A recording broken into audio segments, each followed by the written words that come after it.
प्रश्न है, चढ़ती कला का पुरुषार्थ क्या है जो बाप हर बच्चे को सिखलाते हैं। है ना, तीन तरह की कलाएं होती हैं।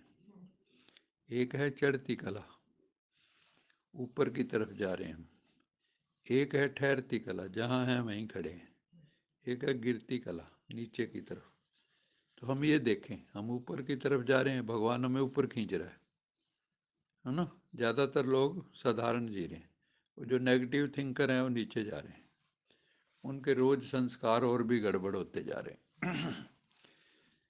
तो बाबा कहते हैं, अगर तुम्हें चढ़ती कला में जाना है तो उसका पुरुषार्थ क्या है जो हमें भगवान सिखाते हैं। पहली चीज बाबा ने कही, बच्चे अगर चढ़ती कला में जाना है तो सबसे पहला पॉइंट क्या हो सकता है?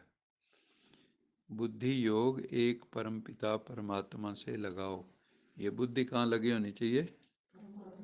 परमात्मा में, और कहीं भी ये बुद्धि लगी ना हो। उससे लगेगी तो सारे काम अपने आप ही होने लगते हैं। फलाना ऐसा है, ये ऐसा करता है, इसमें यह अवगुण है, इन बातों में जाने की दरकार नहीं। अगर आप दूसरों के अवगुण देखते हो, है ना, या कहते ये तो ठीक नहीं, ये आदमी ठीक नहीं है, फलाना ठीक नहीं है, इसका मतलब आप ठीक नहीं हो। अगर आप अवगुण देख रहे हो तो अवगुण देखना सबसे बड़ा अवगुण है। किसी की बुराई देखना सबसे बड़ी बुराई है।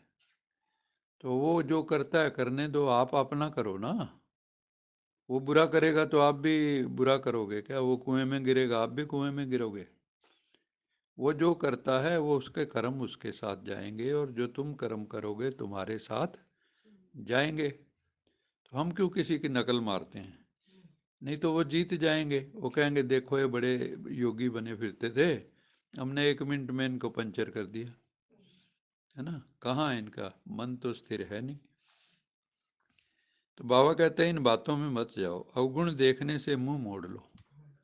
अवगुण देखने से मुंह मोड़ लो। अगर मान लो बनना है तो गुणग्राही बनो, गुण को ग्रहण करने वाले। दूसरों के गुण देखो। मान लो कोई कितना भी अवगुण वाला है, बाबा कहता है ऐसी कोई आत्मा नहीं जिसमें गुण ना हो। हर एक में कोई ना कोई विशेष गुण होता है जो आप में भी नहीं होगा। ये नहीं कि हम ही सारे गुणों की खान हैं और बाकी सारी दुनिया तो आधे अधूरे हैं, हम ही संपूर्ण हैं, ऐसा नहीं है।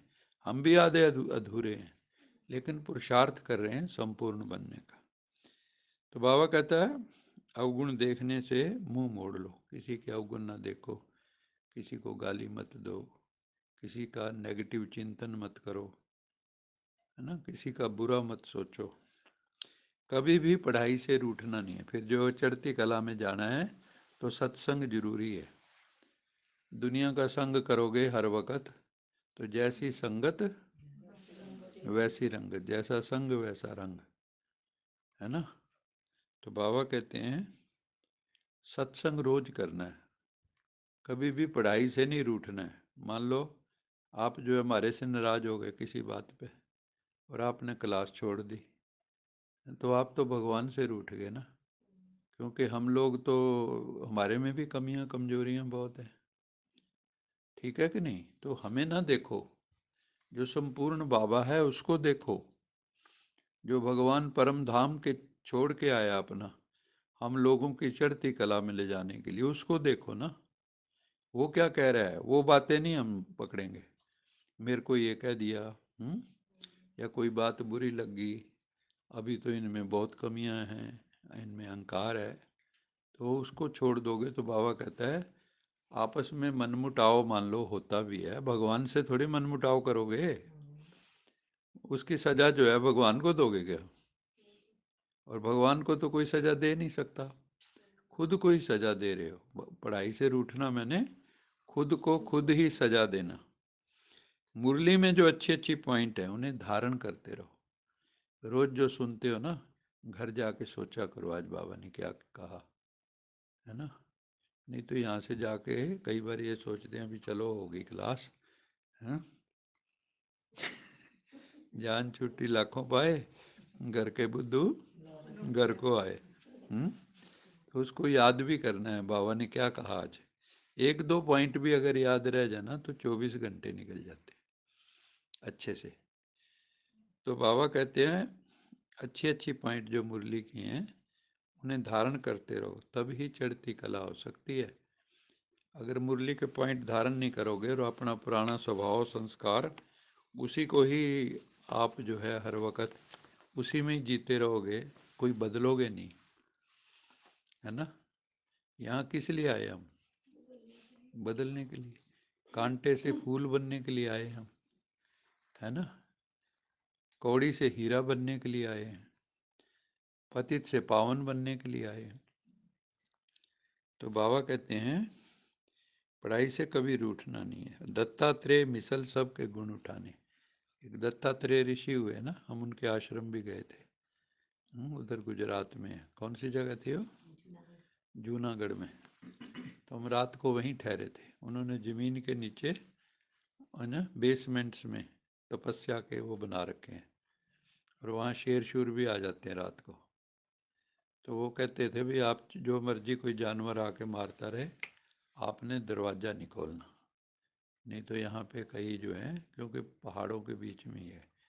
कौन से पहाड़ हैं वो? गिरनार के, गिरनार पर्वत में है वो। तो हम वहाँ रहे। हाँ, कौन सा उन्होंने मंत्र दिया था? हरिओम तत्सत जय गुरुदत्ता। हाँ, हरि ओम तत्सत जय गुरुदत्ता। हरि ओम तत्सत जय गुरुदत्ता। तो यही उठ के सुबह 2 बजे करवाते हैं वो। मेरे ब्रदर ने उनका आश्रम बनवाया था, सड़क वगैरह सारी यहाँ।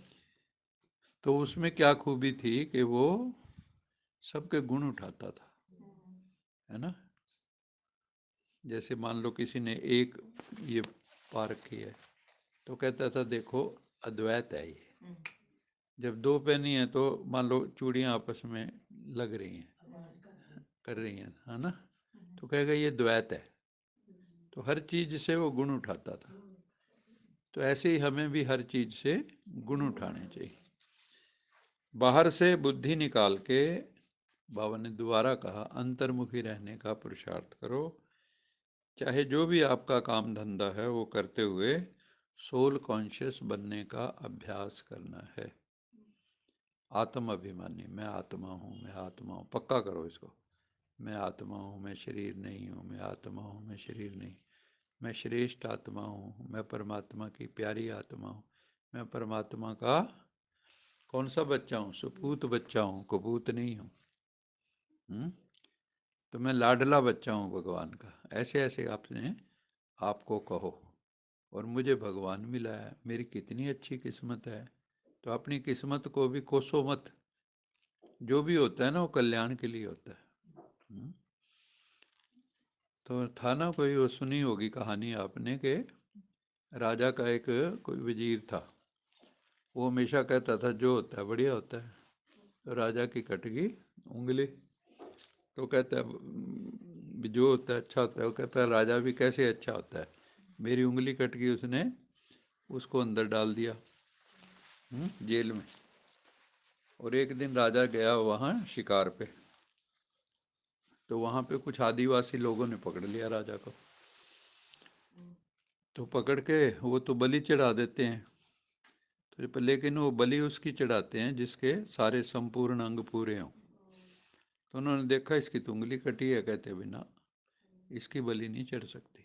जो खंडित है उसकी बलि नहीं चढ़ सकती। ऐसे हम भी खंडित मूर्तियां हैं, हमारी ऊपर जो है अभी हमारे दर्शन नहीं हो सकते। देवी देवता का भी मान लो कोई अंग अंग भंग हो जाए तो वो उस मूर्ति की पूजा नहीं होती। तो फिर जो है क्या हुआ, तो राजा वापस आ गया। तो उसने आके बताया ऐसे ऐसे। कहता भी चलो ये बात तो ठीक निकली तेरी कि मेरी उंगली कट गई, मेरा भला हो गया, पर तेरे को जेल में डाल दिया, इसमें क्या भला होया? कहता है जी हम अगर मेरे को जेल में नहीं डालते हम दोनों इकट्ठे होते, तो मेरी उंगली कट जाती। है ना। उन्होंने देखना था ये तो चलो खंडित है, ये तो पूरा है, इसकी बलि चढ़ा दो। कहता मैं भी बच गया, आप भी बच गए। तो जो होता है उसमें कल्याण होता है, भला होता है। तो इसलिए बाबा कहते हैं कि सोल कॉन्शियस होके रहो और हर चीज़ में हमेशा सोचो कल्याण है। क्योंकि भगवान कल्याणकारी है, ये ड्रामा कल्याणकारी है। हम लोगों को पता नहीं है किसका कितना पार्ट है, हम नहीं जानते। कोई जानता है अपना? पता है मेरा पार्ट कितना है?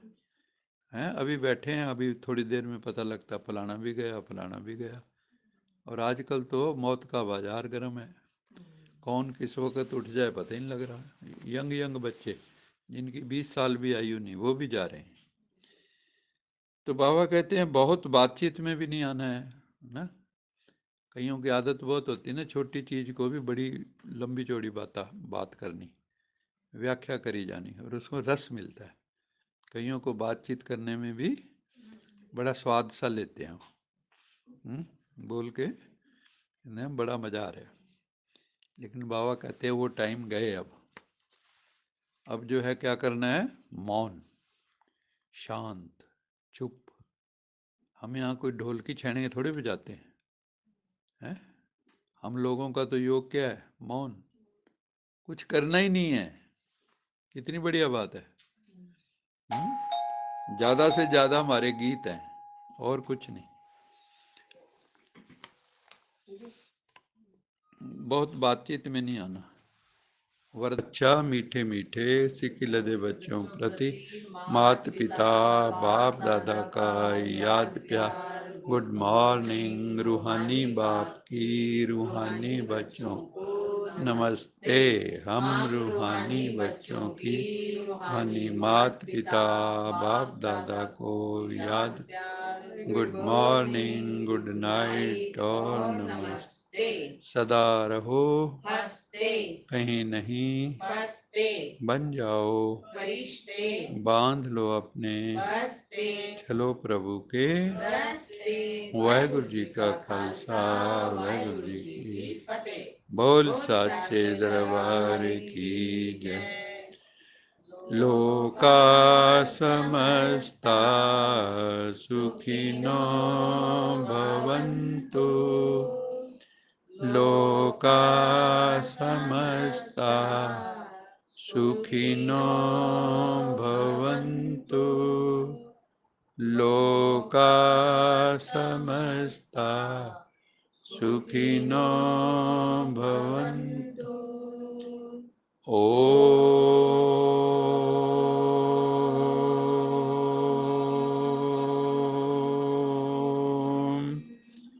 शांति शांति शांति।